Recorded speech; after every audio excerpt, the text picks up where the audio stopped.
네, 그냥 하늘 보면서 영상 올립니다. 자료화면은 나중에 뭐 기회 되면은 보여드리면 좋겠지만 뭐 큰 의미는 없을 것 같아서 그냥 오늘은 이렇게 그냥 하늘을 비 온 뒤 비가 다시 올 것 같네요. 제목은 글쎄 일본 애니메이션은 열등감에서 시작이 되었다. 일본에 대한 역사를 저는 그렇게 자세히는 몰라요. 하지만 일반적으로 우리가 배웠던 역사 외 이면에 나와 있는 것들을 보면은 일본의 역사는 계속 열등감과 거기에 대한 어떤 분노가 밑에 깔려 있는 역사 속에서 그들이 살아왔죠.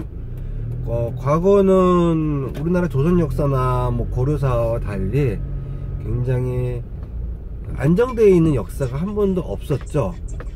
그리고 조선시대 일제 침략 과정을 거치면서조차도 어떤 전쟁으로서 그 다음에 서양의 문물을 받아들이고 했던 어떤 역사 자체도 사실은 안정적이라고 볼 수가 없었죠. 실제로 서양 문물을 받아들이면서 그 안에 있었던 어떤 국민성, 내부의 갈등, 특히 어떤 성에 대한 부분들이 굉장히 무너졌죠. 어떤 서양에 의해서. 그거는 뭐 여러분이 다큐멘터리나 역사를 쭉 한번 훑어보시면은 그냥 민생을 안정적으로 있었던 나라 시대가 있었는가? 라고 보시면 없어요. 그러고 나서 결국 이제 세계대전 이후에 만화라는 컨텐츠, 그러니까 피폐된 그 다음에 원폭을 받고 완전히 국민의 어떤 의식이나 이런 것들이 패배주의에 머물러 있을 때 일본은 만화라는 어떤 컨텐츠를 통해서 국민 의식이나 그런 것들을 많이 일으켜 세우는데 기여를 했습니다. 그럼 왜 만화였느냐? 사실은 일본은 많이 생각을 해보십시오. 원폭을 받고 그 다음에 경제를 이제 슬슬 발전을 한참 하려고 할 때 헐리우드 같이 이런 거는 따라잡을 수가 없죠. 군사력으로 세계 부흥을 자기들의 어떤 세계에서 뭔가를 자리를 잡고 싶었지만 힘에 군사력이나 이런 어떤 무력으로 하는 거는 불가했고, 그 다음에 이제 그들이 추진했던 것들을 경제력으로 뭔가 해보려고 했지만 70년대, 80년대, 60년대부터 쭉 넘어오면서 일본 뭐라 그러나요? 돈만 아는 민족 뭐 이런 식으로 사실은 인정을 못 받았죠. 그러고 나서 그 후에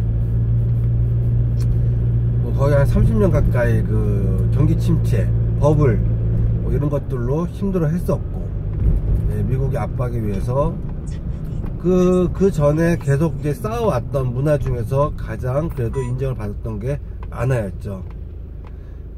그래서 만화로 지금도 굉장히 부흥을 시키려고 노력을 하고 있고 그렇습니다. 그리고 그 만화의 주 내용을 보시면은 굉장히 미화된 것들이 많죠.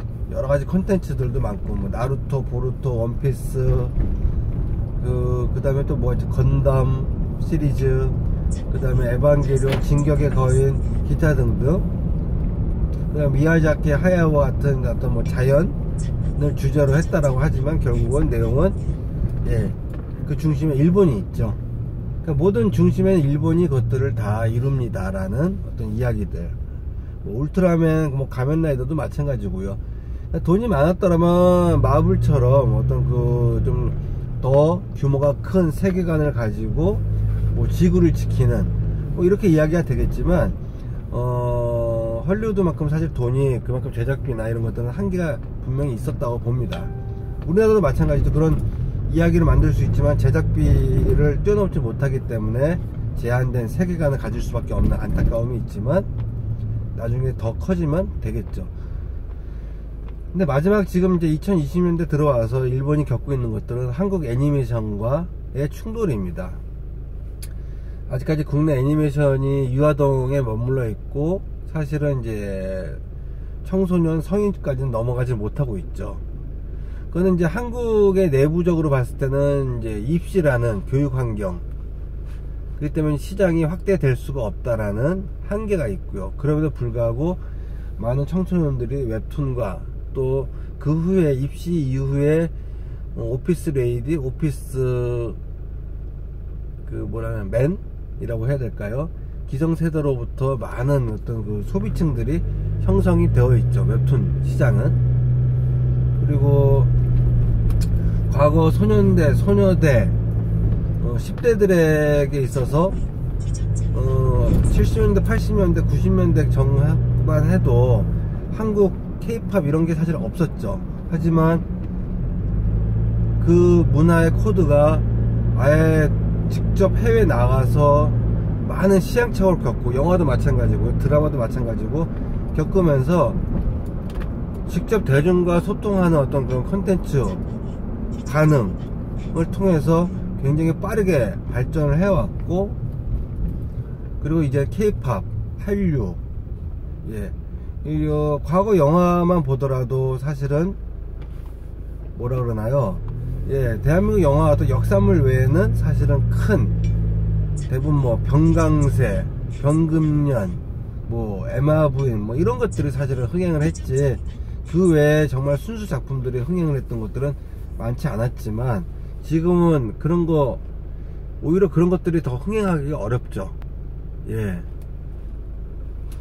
지금 일본에서 그런 코드로 나름 뭔가 계속 시장을 석권하고 있는 건 AV밖에 없죠. 옛날처럼 뭐 철도원 같은 그런 영화도 많지가 않고, 그리고 이제 애니메이션에서 느끼는 위기는 간단하다고 봅니다. 자, 3D. 그 일본에서 3D를 정말 작심하고 만들면 굉장히 잘 만들 수는 있지만, 첫 번째, 일본에서 만든 3D가 제대로 된 스토리와 이야기를 주는 것들이 없습니다. 그러니까 기술 중심이죠. 우리나라도 현재까지 어떻게 보면 기술 중심이라고 이야기할 수 있죠. 만들어 놨는데 재밌냐 물어보면 대답을 못하는 작품들이 많습니다. 기술의 퀄리티 엄청나지만 재미가 없어요. 그런 작품들을 저는 많이 보아왔습니다. 그런데 조금씩 재미있는 작품들이 하나씩 나오기 시작합니다. 그건 단순히 3D다 2D다가 아니라 그런 포인트들이 몇 번 있었죠. 뭐 글쎄요, 아치아 시팍이 그런 어떤 예가 좋은 사례가 될 수 있을까요? 그 전에는 원더풀 데이즈 같은 뭐 대작이라고는 이야기하지만, 그 대작의 중심에 기준 저는 제작비가 많이 들었다 이고, 정말 재밌었냐 라고 물어볼 때 굉장히 많은 이야기들이 나오죠. 저는 그런 거는 바람직한 작품이 아니라고 봅니다. 오히려 아치아 시박 같이 그런 어떤 플래시 형태, 그럼에도 불구하고 굉장히 빠른 플래시는 아니죠. 그리고 최근에 유튜브 기반을 통해서 총면명이라든지 그런 애니메이션들이 굉장히 뜨고 있죠. 오히려 일본에서는 그런 것들을 못 만들어요. 자기들의 그동안 보아왔던 문화나 아까 제가 말씀드렸듯이 그 열등감의 속에서 깔려있는 그 폐쇄적인 일본만의 그런 문화 코드에서는 사실은 공감시킬 수 있는 내용들이 별로 없죠. 그거를 사실 깼던 게 어떻게 보면 짱구는 못 말려와 같은, 조금 원피스와 같은 좀 뭔가 틀을 좀 벗어난다라고 할 수 있는 그런 콘텐츠가 있을 수는 있지만, 결국은 일본의 어떤 문화 세계관 속에서 머물러 있죠. 반면 총면면 이런 것들은 충분히 그런, 그 다음에 뭐 마음의 소리, 예전에 보여줬던 노치마 정슈츠 같은 그런 것들이 뜨고 있습니다. 그래서 애니메이션도 지금 유아동에서 오히려 이제 그런 어떤 이야기의 어떤 변화, 그런 걸 가져온다면은 충분히 발전할 수 있고, 오히려 일본이 이제는 우리의 애니메이션을 수입을 할 수밖에 없는, 근데 그렇게 하기까지는 시간이 분명히 걸릴 거라고 봅니다. 왜냐면 기득권이라는 게 있고, 일본 내에 자존심이라는 게 있고, 그 자존심이 애니메이션까지 내려놓고 한국 거를 방영을 하게 된다 라고 할 때부터는 일본은 이제 더 이상 내세울 수 있는 컨텐츠가 없고, 거기에 투자했던 수십 년간 그 일본 어떤 그런 자긍심, 예.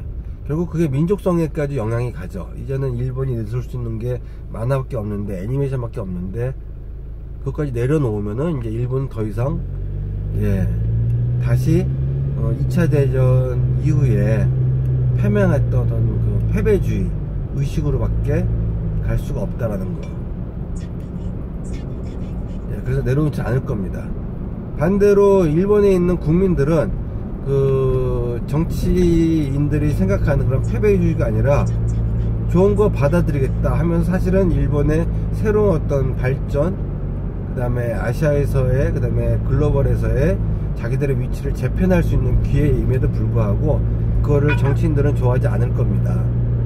왜냐면 그렇게 했을 경우는 한국과 굉장히 교감할 수 있는 일본의 신세대들이 나올 것이고요. 그리고 같이 새로운 문화를 만들어가는 세대들, 그들이 원하는 어떤 궁극적인 전국적인 일본에 대한 것들은 이제 통제가 안 되겠죠. 그게 10년에서 20년 아마 그 세대 교체가 이루어지면서 그들이 아직도 건강을 유지하면서 생명을 유지하는 동안은, 권력을 잡고 있는 동안은 분명히 버틸 수 있는, 예, 때는 아마 갈 거라고 보고요. 그 사이에 한국 애니메이션들이 그 일본 것들, 한국의 진격의 거인, 한국의 짱구는 못 말려, 한국의 건담, 이런 것들이 이제 만들어질 때 판도는 새롭게 저는 바뀔 수 있다라고 봅니다. 그리고 거기서 가장 경쟁력이 있는 작품은 한국의 역사. 예, 70년대, 60년대에는 이순신이라는 애니메이션이 나왔지만 지금은 없죠. 역사물로서 사무라이들이 왔을 때 그것들을 무찔렀던, 예, 사무라이 애니메이션 보면 엄청난 뭐 칼부림, 뭐 칼의 어떤 그러니까 무예. 근데 결국 뭡니까? 그때 위병들이 그걸 막았죠. 그건 무슨 얘기냐면은 곡괭이로 사무라이들이 죽었다는 소리죠. 예. 그 당시에 갑돌이가 휘둘렀던 낫에 사무라이들이 죽었다라는 거죠. 예, 그렇기 때문에 막을 수 있었다는 거죠. 그러니까 그런 스토리텔링을 여러분들이 해주실 수 있다라면은, 이거를 영상을 보시는 분들이 있다라면은, 전 제가 그런 실력이 좀, 그림 실력이 있고, 또 뭐 제가 좀 자금력이 있다면 해보겠는데, 아직 뭐 제가 거기까지는 한계가 안 되는 것 같아요. 이야기는 많이 하고 있지만, 또 이제 거기에 대한 좀 더 디테일한 능력이 계신 분들이 있다면은 그런 것들을 저는 만들어 가신다면은 좋다라고 생각이 듭니다. 오늘 영상 여기까지 마치겠습니다. 감사합니다.